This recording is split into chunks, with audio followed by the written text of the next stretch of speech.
Smoking is one of our big challenges, and there's been some fire-safe cigarettes out on the market. We're still seeing fires coming from cigarettes, whether it be improperly discarded ashes and smoking materials afterwards. One of the things that we're finding the best is to designate an area outside the home, in a safe area away from the house, so that if someone does place some combustible materials in an ashtray, that you don't have the porch or those nearby materials catching on fire. Safe area, well outside the home, make sure everyone's aware of it, and then police that issue. Make sure you clean it up as well on a regular basis. Exactly, because they can discard a cigarette into an ashtray that's quite full and then it can catch fire. Just take the little extra time to discard them safely. And a lot of times we'll even go to a report of a small fire in front of a store where people are discarding their cigarettes and stuff in the trash bins that are also designated for ashtrays on the top. So there's a number of things we come into.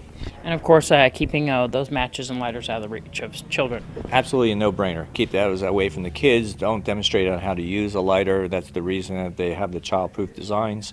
And keep those things in close proximity, nice and high, away from the kids. Electrical cords, because I know everybody's putting up those lights right now this time of year. What's kind of some tips that you have for people? The use of electrical cords in general are a temporary measure.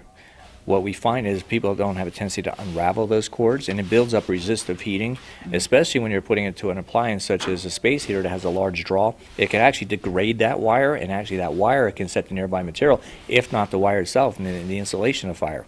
So what should you do then? You should completely stretch out your cord?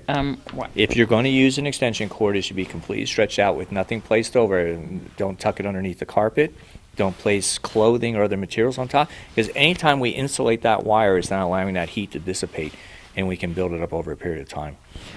And also, during some of the holiday season right now, you're putting out those outside lights. What should you do when moisture accumulates around those kind of electrical cords? Make sure that your electrical socket is designated for outside use, number one.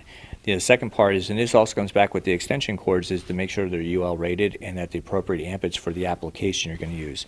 Putting multiple strings of lighting that's not a low amperage lighting can cause overload of a circuit or overloading of the wire, which can cause a fire. LED technology has eliminated a lot of those problems because they're so low draw. And anytime you have a light bulb that produces a lot of heat, that tells you it's the older technology, and that in turn can be more of a fire hazard than LED, which you can simply place your hand on. There's no heat associated with it at all. So you can test your lights to find out and probably discard the older lights and older electrical cords, right? You want to make sure that these are in good shape. Yes, and one of the best things about LED lighting in comparison to the old incandescent bulbs is they also are readily available, and they save you on electric. Your electric bill will be less using those type of technologies. You have responded in many years to open flames, candles. A lot of people are burning those too right now. Yeah, candles, any type of open burning where it's left unattended is causing serious problems, and unfortunately a lot of structure fires in the valley. And any type of open flame at all within the residence, either you're in the room, you're keep it attended, but as soon as you leave, extinguish those fires.